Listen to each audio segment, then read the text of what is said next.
안녕하세요, 여러분. 환영하고 축복합니다. 313일차입니다.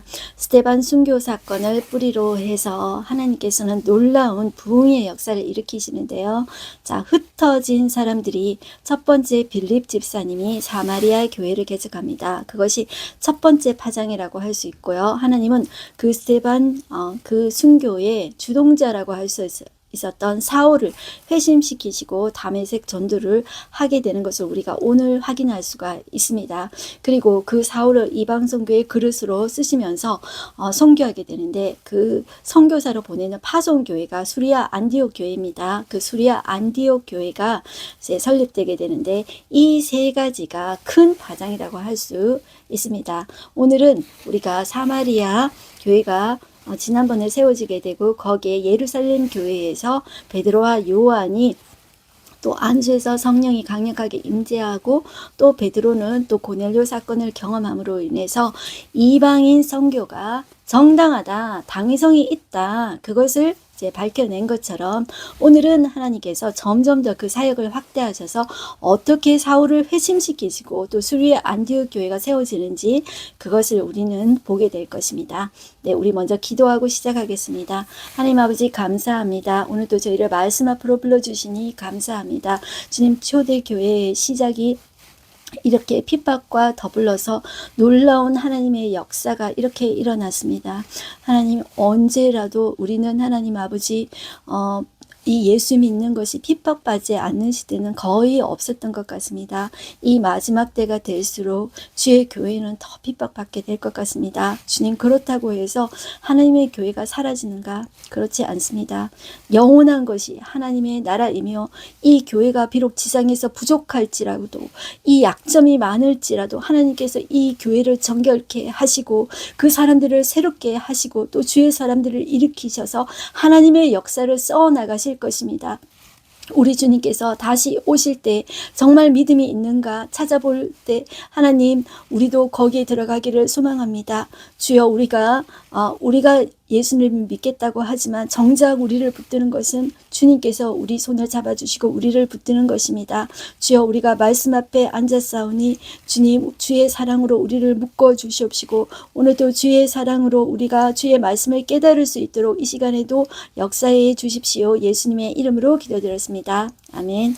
네, 제가 오늘 이제 앞에 말씀드렸던 것처럼 스데반 순교 사건을 뿌리로 해서, 이것이 뭐 지진이라고 그러면 이것이 진원지라고 할 수 있겠죠. 스데반 순교가 진원지, 뿌리다, 이렇게 해서 1파, 2파, 3파 큰 이 파장이 일어나게 되는데, 이것이 어떤 순차적으로 일어나는 것이 아니라 동시다발적으로 한 번에 샥 하고 일어난 사건들이다, 이렇게 보시면 되겠어요.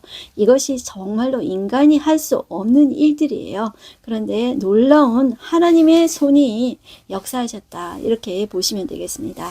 자, 오늘은 2파 사울의 회심과 사울을 어떻게 다메섹에서 예수님께서 만나주셨는지를 함께 보겠는데요. 사도행전 9장 말씀을 보겠습니다. 사울이 회개하는 장면, 여러분들 말씀을 많이 들었을 텐데요.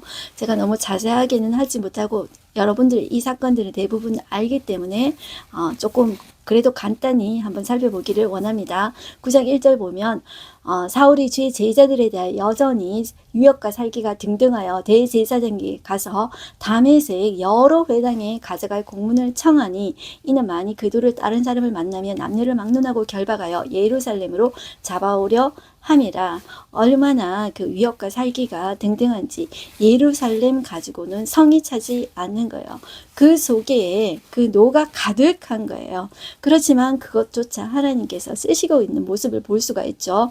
다메섹까지 갔는데 거기에서 하늘로부터 빛이 그를 비추었어요. 그가 엎드러져서 소리가 있는데, 사울아, 사울아, 네가 어찌하여 나를 박해하느냐, 이런 소리가 들린 것이죠.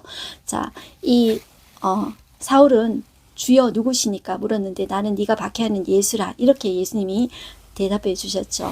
예수님을 직접적으로 이 사울이 박해한 것이 아니라 예수님을 믿는 성도들을 박해했잖아요. 이것을 예수님은 동일하게 예수님을 박해한 것으로 예수님이 말하고 있다는 것이죠. 그렇습니다. 오늘날도 예수 믿는 성도들을 박해하는 것을 예수님을 박해하는 것이다. 동일하게 하나님 보고 계신다. 그렇게 보시면 되겠습니다. 자, 거기에서 예수님이 죽음으로 끝나신 분이 아니라 이분이 살아계시다. 그것을 이 사울은 알게 됩니다. 자, 그리고 명령을 받게 되는데 너는 일어나 시내로 들어가라. 네가 행할 것을 내게 이를 자가 있느니라 하시니 같이 가던 사람들은 소리만 듣고 아무것도 보지 못하고 말을 못하고 서 있더라. 자, 이렇게 이 도상에서 예수님을 만나게 됩니다. 10절 그때 다메섹에 아나니아라는 제자가 예수님의 제자가 있었습니다. 주께서 환상 중에 그를 불러서 여기 가라고 그러는 거예요. 어디로 가라 그러냐면 직가라 하는 거리로 가서 유다의 집에서 다수 사람 사울이라 하는 사람을 찾아라. 그가 기도하는 중이다. 자, 그렇게 이야기하는데 아나니아가 이렇게 이야기하는 거예요.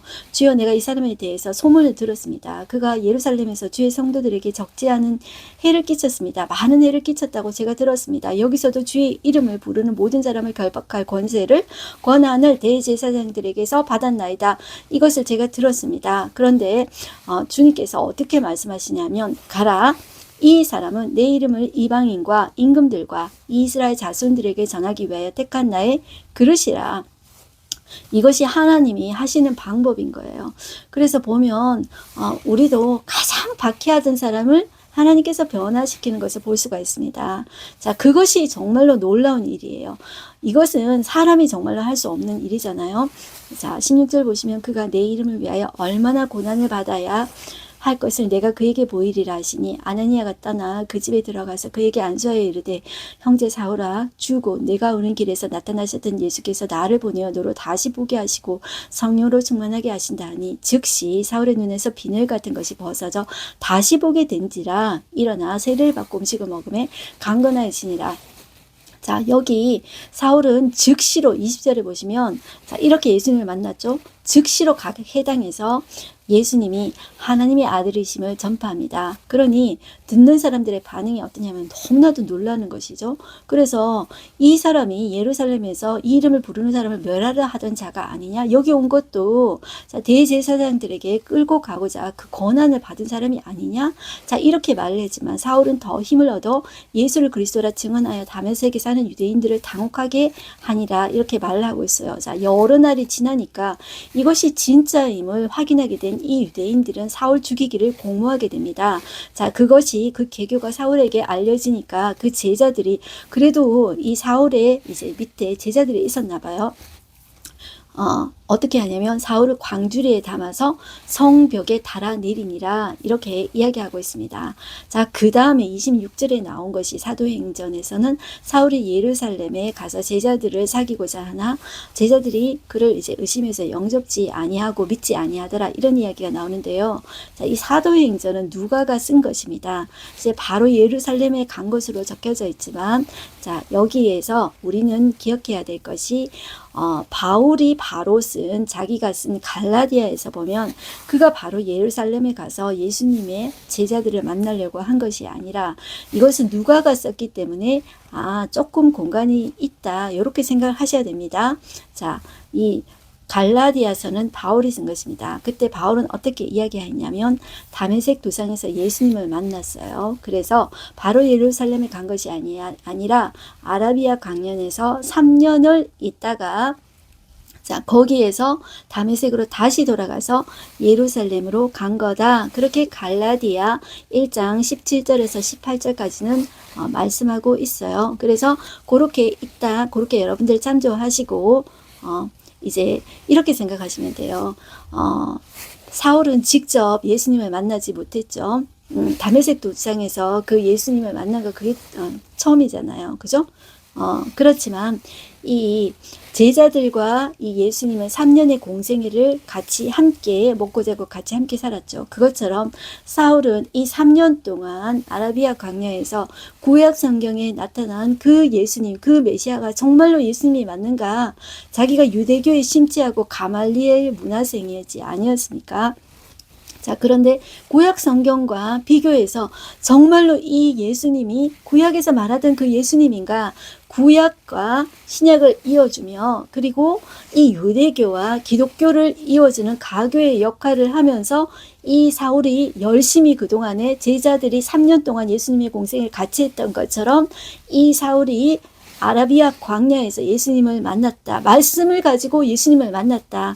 이렇게 보시면 되겠습니다. 그렇게 하고 예루살렘에 와서 제자들을 사귀고자 했지만 제자들이 두려워해서 그를 믿지 않았다. 그랬죠. 그런데 누가 역할을 하냐면 바나바가 데리고 사도들에게 가서 그가 길에서 어떻게 주를 보았는지와 주께서 그에게 말씀하신 일과 다메섹에서 어떻게 예수의 이름으로 담대히 말하였는지를 바나바가 다리를 놔준 거예요. 자, 그래서 어떻게 또 이야기하냐면 주 예수의 이름으로 사울이 담대히 말하고 그리고 헬라파 유대인들과 함께 변론하니 그 사람들이 이 사울을 죽이려고 힘썼다고 이야기해요. 그래서 형제들이 알고 가이사라 항구로 데리고 가서 자, 그건 항구예요. 이제 어디로 보냈냐면 사울의 이제 출생지 다소로 보냈다고 이야기합니다. 다소에서 이 사울은 10년 동안 지내게 됩니다. 자, 거기에서도 열심히 말씀을 보면서 연구하면서 거기에서도 열심히 전도했겠죠. 10년의 세월을 거기서 보냈다. 여러분들 그렇게 보시면 되겠습니다. 그래서 무작정 사울이 막 내가 뭐 3년 뭐 광야 생활하고 바로 선교사로 간 것이 아니라 그렇게 여러분들 한 13년 그리고 수리아 안디옥 교회에서 우리 밑에 나옵니다. 여기에서 1년간 바나바와 같이 이제 사역을 하게 되는데 총 14년 동안 이 선교하기 전에 이런 준비하는 사역을 하나님께서 훈련시키셨다. 이렇게 보시면 되겠습니다. 31절 보시면 그리하여 온 유대와 갈릴리와 사마리아 교회가 평안하게 든든히 서가고 주를 경외함과 성령의 위로를 진행하여 수가 더 많아지니라. 자, 이렇게 되어져 가고 있는데 자, 우리는 이제 11장으로 오시겠습니다. 11장에 보시면 수리아 안디옥 교회에 대해서 나오고 있는데 제가 이 안디옥 교회 앞에 수리아라는 말을 붙였는데요. 그 당시 로마 행정구역으로 이 예루살렘 두로와 시돈 이 지역을 다 합쳐서 수리아 행정지역입니다. 그래서 여기 위에 있는 이 교회를 수리아 안디옥 교회라고 합니다. 이 바울이 선교 여행하면서 또 다른 안디옥이 나오는데요. 거기는 이제 비시디아 안디옥이라고 나옵니다. 그런데 우리가 성경에 나오는 것은 이 안디옥이 이제 두 개 명칭이 나오는데 원래 이 안디옥이라는 말은 그 알렉산더의 부하 셀레우코스 장군이 있습니다. 셀루코스 장군이 이 시리아 이 지역을 이제 장악하게 되고 그들로 이제 그 후손으로 인해서 왕을 물려주게 되죠. 그래서 셀루코스 왕조라고 하는데 그 아버지 이름이 안티오쿠스입니다. 그래서 이것을 한문으로 안디옥이라고 했는데 여러분들 생각나시는지 모르겠습니다. 제가 안티오쿠스 이것을 한문으로 안디옥이라고 하고 그 이름을 딴 도시들이 16개 정도 됩니다. 그런데 성경에 나오는 것은 이 수리아 안디옥과 비시디아 안디옥 두 군데가 나옵니다. 그런데 이 성교의 거점지 파송교회가 된 곳은 수리아 안디옥 교회다. 뭐 모르셔도 되겠지만 이게 수리아 안디옥 교회는 성교 그러면은 가장 기초가 되는 가장 기본이 되는 교회이기 때문에 그렇게 좀 알아두시면 좋겠습니다. 자, 11장 19절부터 26절까지 보겠습니다. 자, 그때 스데반의 일로 일어난 환란으로 말미암아 그러니까 이것이 여러분들 순차적으로 다다다다다다 도미노처럼 일어난 것이 아니고요. 스데반 순교 사건이 있다 그러면 동시다발적으로 한 번에 확 이렇게 1파, 2파, 3파 확 이렇게 퍼진 것입니다. 이렇게 보셔야 돼요. 그래서 19절 보시면 그때 스데반의 일로 일어난 환란으로 말미암아 흩어진 자들이 자 이름도 안 나옵니다. 그 이름도 안 나오는 이분들을 그냥 무명인들이라고 우리는 보면 되겠습니다. 이름도 적혀지지 않았지만 이들이 얼마나 정말 귀한 일을 했습니까? 수리아 안디옥 교회를 세웠단 말이에요. 여기 보시면 베니게는 여러분들 두로와 시돈을 합쳐서 베니게라고 합니다. 그리고 구브로 섬 바나바 출신 바나바가 구브로 섬에 살았다는 거 지난번에 제가 말씀드렸는데요. 자 거기하고 안디옥 이 안디옥은 수리아 안디옥입니다. 까지 이르러 유대인에게만 말씀을 전했습니다. 첫 번째 타겟은 유대인에게만 전했습니다. 그런데 그렇게 하다가 그 중에 구브로와 구레네 몇 사람이 안디옥에 이르러 헬라인에게도 이방인에게도, 자, 헬라인 그러면 이방인의 대표라 이렇게 보자고 했죠. 헬라인 이방인에게도 말하여 주 예수를 전파했습니다. 자, 우리가 뭐 유대인에게만 하라는 법이 있느냐? 이렇게 헬라인 이방인에게도 한 거예요. 그런데 성령이 역사하는 것을 그들이 경험하게 된 것이죠. 21절에 보시면 주의 손이 그들과 함께 하시며 수많은 사람들이 믿고 죽게 돌아오더라. 예루살렘 교회가 이 사람들의 소문을 듣고 바나바를 안디옥까지 보내니, 자, 수많은 사람들이 믿고 주게 돌아와서, 자, 이 교회를 안디옥 교회라고 합니다. 그래서 건물이 아니라 이것도 안디옥 교회 건물 딱 세우고 간판 안디옥 교회 하고, 자, 이렇게 한 것이 아니라 가정교회 형태로 다 모였다, 이렇게 큰 집에서 모였다, 이렇게 생각을 하셔야 됩니다. 자, 그런데 자, 이렇게 이방의 교회가 세워지게 되니까 예루살렘 교회의 본부가 뜨는 거예요. 자, 여기에서 누구를 보내냐 하면 바나바를 보냅니다. 바나바가 레위인이고 그 재산을, 자, 이 사도들의 발 앞에 두어서 칭찬을 받았다는 거 지난번에 나왔었죠. 이 바나바를 안디옥에 보냅니다. 그 바나바에 대한 소개를 하고 있는데요. 24절에 보면 바나바는 착한 사람이요 성령과 믿음이 충만한 사람이라.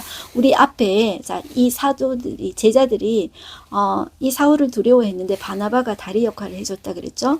자, 이 바나바가, 자, 이 안디옥에 보내어지게 되고 성령과 믿음이 충만함으로 또 그리고 큰 무리가 죽게 더하여 졌습니다. 이제 수리아 안디옥 교회가 점점 더 부흥하여 지더라, 이런 말입니다. 그러니 이 바나바 혼자서 사역을 감당할 수 없는 것입니다. 그래서, 자, 위쪽에 다소, 자, 이 다소는 여러분들 그 로마가 행정 지역으로 큰 이제 그 주가 길리기아라는 곳입니다. 길리기아 안에 다소라는 바울의 고향이 있습니다. 거기에서 찾아와서 같이 함께 1년 동안 사역을 하는 게 나와요. 26절 보시면, 자, 데리고 온 거예요. 안디옥에 데리고 와서 둘이 모여서 1년간 교회에 모여 있어 큰 무리를 가르쳤고 제자들이 안디옥에서 비로소 그리스도인이라 일컬음을 받게 되었더라. 이 그리스도인을 영어로 하면 크리스찬이다. 처음으로 이 안디옥 교회 교인들로 인해서 그리스도인, 크리스찬이다, 이렇게 이름을 이제 듣게 되었다는 것이죠. 자, 그때 또 어떤 일이 있었냐면 선지자들이 예루살렘에서 안디옥에 이르러니 그 중에 예루살렘 그 교회에 아가보라는 사람이 이제 어떤 예언을 했냐면 성령으로 말하되 천하에 큰 흉년이 들리라 하더니 진짜로 글라우디오 때에 그렇게 되어진 거예요. 글라우디오 로마 황제 때에 그렇게 되어진 것이죠. 자, 이 예수 믿는 사람들은 직업을 가지기가 힘들다 그랬습니다. 이렇게 또 이제 스데반 순교 사건 때문에 박해가 일어나서 흩어지지 않았습니까? 그러니 이 예루살렘 교회는 여러분들 본부라고 하지만 가난한 거예요. 가난한데 플러스 큰 흉년이 이 전 세계적으로 들게 된 것이죠. 그래서 어떻게 하기로 했냐면 수리아 안디옥 교회 교인들이 우리 구제연금 보내자, 이렇게 된 거예요. 그래서 29절 보시면 제자들이 각각 그 힘들어 유대에 사는 형제들에게 부조를 보내기로 작정하고 이 부조가 구제헌금이다, 이렇게 보시면 돼요. 이를 실행하여 누구의 손으로 보내냐면 바나바와 사울의 손으로 장로들에게 보내니라. 자, 이렇게 이야기하는 거예요. 자, 이제 바나바와 사울이 수리아 안디옥은 좀 위쪽에 있습니다. 위쪽. 자, 여기에서 예루살렘으로 이렇게 내려오는 것입니다. 예루살렘에 가보니 어떤 일이 일어났냐 하면은, 자, 12장 1절부터 보십니다. 그때 헤롯 왕이 손을 들어 교회 중에서 몇 사람을 헤아려 하여 예루살렘 교회가 핍박을 받고 있는데 누구를 죽이냐면 바로 요한의 형제 야고보를 칼로 죽인 거예요. 자, 이 최초의 예수님의 제자 중에 최초의 순교자가 바로 야고보입니다. 그 세베대의 아들들로 이 세베대의 엄마가 우리 아들 하나는 좌편, 하나는 우편에 앉게 해주십시오, 그렇게 했죠.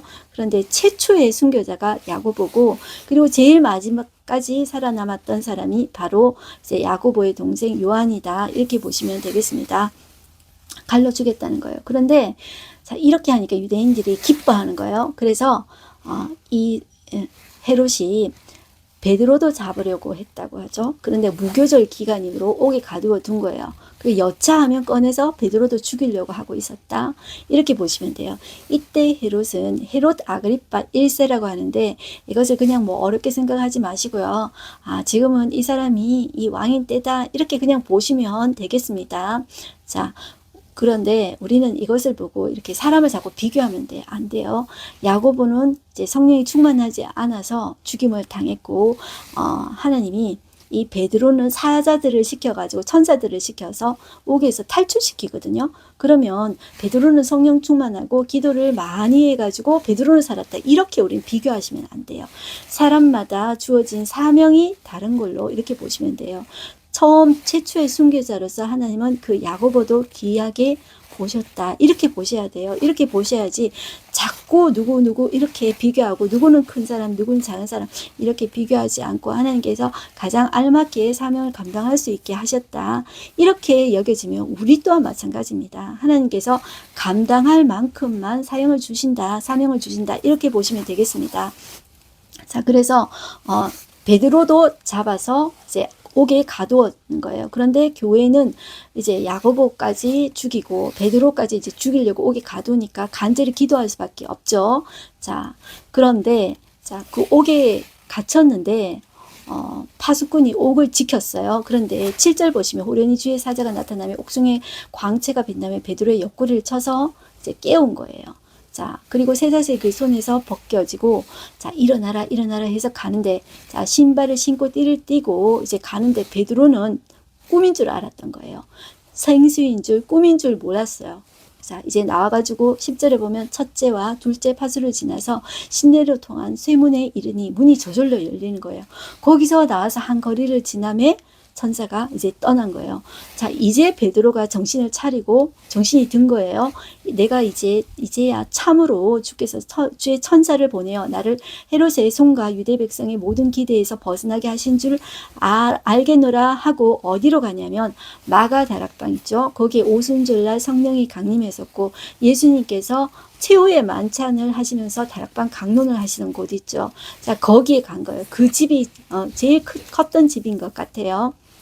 자, 이렇게 자기 집이 크니까 기꺼이 이제 교회로 쓸 수 있도록 사람들이 모일 수 있도록 이렇게 내어주는 이런 이 마가 요한의 어머니. 마가는 여러분들 유대식 이름이고 마가는 로마식 이름이고 요한은 유대식 이름이다. 이렇게 보시면 되겠습니다. 자, 집을 내어주는 이것이 너무나도 귀하죠. 그죠? 자, 이 사람은, 이 마가는, 여러분들, 바나바의 조카입니다. 제가 지난번 한번 말씀드렸죠. 그리고 우리가 다음 시간부터 바울이 이제 선교 여행을 하게 되는데, 1차 선교 여행을 같이 동행하게 되고, 마가복음의 저자가 됩니다. 자, 그렇게 보시고, 그 집에 이제 있는데, 오늘 똑똑똑똑 드렸어요. 그런데 이제 로데라는 여자아이가 이제 나왔다가 베드로의 음성인 줄 알고 돌아가서 베드로님이 왔어요. 그러는데 믿지 못하였죠. 그런데 계속 이제 두드리니까 이제 사람들이 나온 거예요. 자, 그 베드로가 17절을 보시면 그들에게 손짓하여 조용히 하게 하고 주께서 자기를 이끌어 옥에서 나오게 하던 일을 말한 거예요.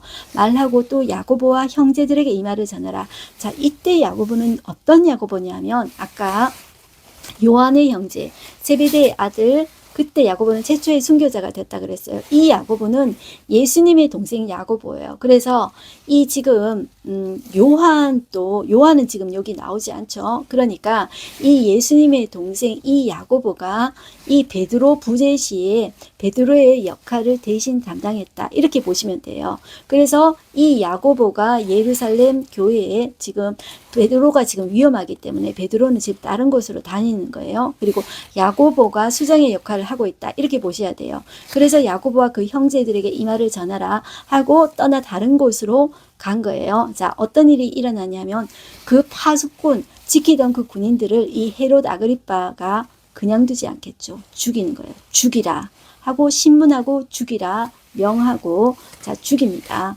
자, 그리고 헤롯은 유대를 떠나 가이사르로 내려가서 머물었다. 그렇게 이야기하고 있고, 자, 어떤 이야기가 나오냐면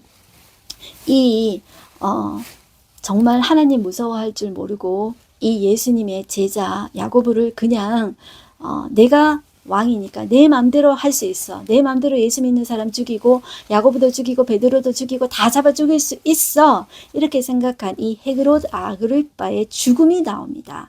자, 어떤 사건이 있었냐면 20절에 보시면 헤롯이 두로와 시돈 사람들을 대단히 노여워하니 어떤 이유로 이렇게 싸움이 있었는지 모르지만 이렇게 다툼이 있었던 것 같아요. 그들의 지방이 왕국에서 나는 양식을 먹는 까닭에 자, 어떤 게 있냐면 이 시돈과 두로 베니게 지역에서는 농업이 활성화되지 못해요. 그래서 곡식이 나지 않아요. 자, 이들은 무역을 해요. 무역을 하고 상업을 해서 큰 부자가 되었던 거예요. 그런데 이 로마가 이 시도와 두로는 이제 망하게 해가지고 그래도 이제 무역으로밖에 살 수가 없어요. 그렇지만 사람이 곡식을 먹어야 되잖아요. 그러면 이 곡식을 어디하고 이제 무역을 하냐면 이 유대 지역하고 무역을 하는 거예요. 자, 그러니까 사이가 나쁘면 안 좋겠죠. 자, 그래서 이 화해를 하려고 했다는 이야기가 나와요. 자, 그래서 그들의 지방이 왕국에서 나는 이 왕국은 유대 지역을 말하는 거예요. 양식을 먹는 까닭에 한 마음으로 그에게 나와 왕의 침소 맡은 신하 블라스도를 설득하여 화목하기를 정한지라. 자, 그렇게 해서 헤롯이 왕을 나를 택하여 왕복 입고 단상에 앉아 백성에게 연설하는데 백성들이 와, 이것은 신의 소리요 사람의 소리가 아니라 이렇게 하니까 어깨뽕이 한참 들어가죠. 헤롯이 그 영광을 하나님께 돌리지 아니하니까 주의 사자가 곧 쳤어요. 그런데 벌레에게 먹혀 죽으니라. 이렇게 이야기하고 있어요. 여러분들 이 사도행전을 쓴 저자는 의사입니다. 의사 누가의 표현이 벌레에게 먹혀 죽으니라. 이렇게 표현하고 있어요. 자, 이 역사가 중에 요세푸스라는 사람이 있습니다. 여러분들 목사님들 설교할 때 요세푸스 이런 이야기 많이 하는데요. 이 사람이 유명한 이 역사가예요. 자, 이 사람의 기록에 따르면 헤롯은 5일 동안 극심한 복통에 시달리다가 죽었다, 돌연사했다 이렇게 적고 있는데 누가는 이 증상을 보고 뱃속에 기생충이 가득해서 죽었다 이런 식으로 표현하고 있는 거예요. 자, 이것이 얼마나 대조를 이루고 있냐면은 야고보를 죽인 이 헤롯 아그리빠는 베드로까지 잡아 죽이려고 했지만 내가 그들의 목숨을 쥐고 있어. 내가 다 할 수 있어. 내가 왕이야. 이렇게 생각하지만 그는 정말로 사람보다 작은 어이없는 기생충, 벌레한테 먹혀서 죽는 그런 연약한 인간이었다라고 누가는 대조해서 이야기하고 있다. 이렇게 보시면 되겠습니다. 24절 하나님의 말씀은 흥황하여 다하더라. 바나바와 사울이 부조하는 일을 마치고 구제헌금 마치고 마가라 하는 요한 데리고 예루살렘에서 돌아오니라. 자, 이 마가는 바나바의 조카라고 말씀드렸습니다. 자, 그렇게 돌아왔다. 이것이 오늘 말씀 이제 끝이라고 보면 되겠습니다. 하루 한 절 말씀 보겠습니다. 그 중에 구브로와 구레네 몇 사람이 안디옥에 이르러 헬라인에게도 말하여 주 예수를 전파하니 자, 이렇게 이제 말씀하고 있는데요. 여러분들 스데반 사건의 파장으로 무명의 성도들이 수리아 안디옥까지 가서 교회를 세우게 됩니다. 자, 흩어진 사람들이 이렇게 두루 복음을 전하는데 놀라운 성령의 역사들이 이렇게 나게 되는 것이죠. 자, 어떤 한 사람에게만 하는 것이 아니라 유대인들에게 전할 뿐만 아니라 이방인에게도 복음을 전하고 그들의 장벽을 뛰어넘어서 복음을 전하는 것입니다. 그럴 때 성령께서 강력하게 역사하는 것을 볼 수가 있습니다. 우리는 우리의 한계를 우리 스스로는 넘을 수가 없습니다. 그것이 벽이라고 부딪히는 순간에 우리는 주저앉고 말게 되는 것이죠. 그렇지만 우리의 힘으로 일어설 수 없지만 성령의 능력으로 다시 일어서면 그 벽보다 내가 이 시련을 계속 버티면 하나님께서 그 시련 연단을 통해서 나를 성장하게 하십니다. 그래서 이 벽보다 더 크게 나를 만들어 주세요. 그러면 이 벽을 넘어가게 성령께서 역사하시는 거예요. 그러면서 놀라운 성령의 역사를 경험하게 되는 것이죠. 바로 수리아 안디옥 교회가 그런 교회가 되었다는 것이죠. 놀라운 그런 성교의 파송 교회로서의 역할을 감당하게 되었습니다. 네, 오늘 말씀을 마치고요. 자, 기도하겠습니다. 하나님 아버지 감사합니다. 오늘 또 하나님께서 이 스데반 사건을 뿌리로 하셔서 얼마나 놀라운 생명의 역사를 일으키는지 봤습니다. 그 스데반을 죽이는데 돌로 쳐 죽이자 주동자가 되었던 사울을 하나님께서 변화시켜 주셨습니다. 그는 성도들을 예수 믿는 성도들을 잡아 죽이려고 하고 예루살렘까지 주님 그것이 성에 안 차서 저 위에 다메섹까지 올라가서 사람들을 죽이려고 했습니다. 그러나 그를 하나님께서 바꾸셨습니다. 주님 예수 그리스도께서 그를 만나주시고 그가 이제는 예수 그리스도를 위해서 그의 생명을 내어놓는 사람이 되고 이방인의 선교를 위한 그릇이 되어지게 됩니다. 그리고 흩어진 사람들이 주님 안디옥 교회를 세웁니다. 그 안디옥 교회가 파송교회가 사울을 선교사로 보내는 파송교회가 되어집니다. 하나님 이러한 놀라운 일의 역사들이 하나님 아버지 고통이 없을 수가 없었습니다. 그러나 그 아픔 가운데서도 우리 믿음의 선배들은 그것을 주님 포기하지 않고 낙심하지 않고 버텨냈습니다. 성장했습니다. 주의 성령께서 역사하셔서 담을 뛰어넘을 수가 있었습니다. 하나님 오늘도 우리에게 닥친 이 어려운 상황들 가운데 우리나라의 상황들과 교회들의 상황 가운데 하나님 우리는 어떻게 정확하게 말을 할 수가 없습니다. 그러나 분명한 것은 하나님 주의 성도들을 훈련시키고 연단시키고 깨끗하게 쓰셔서 하나님 이 마지막 시대에 하나님을 증거하는 진리의 공동체로 쓰시기를 소망합니다. 주여 하나님 아버지 인간에게 선함이 없는 줄을 하나님께서는 아십니다. 그러나 그러한 약점조차도 주님은 이용하셔서 하나님의 놀라운 역사들을 일으키심을 보게 됩니다. 주여 부족하지만 우리를 통하여서 하나님의 일을 이루시고 성령의 놀라운 역사하심을 우리가 경험해내게 하여 주시옵소서. 하나님은 살아계십니다. 그리고 영원한 것은 세상 나라 힘과 권세와 돈이 아니라 바로 살아계신 하나님이십니다. 그의 말씀과 그의 나라가 영원합니다. 주님 우리가 그 사실을 고백하며 주여 이 자리에 앉았사오니 우리가 그 말씀에 증인되어질 수 있도록 주님 이 시간들이 도구가 되어질 수 있도록 이 말씀을 듣는 자들에게 역사하여 주시옵소서. 예수님의 이름으로 기도드렸습니다. 아멘. 여러분들 승리하십시오. 화이팅입니다.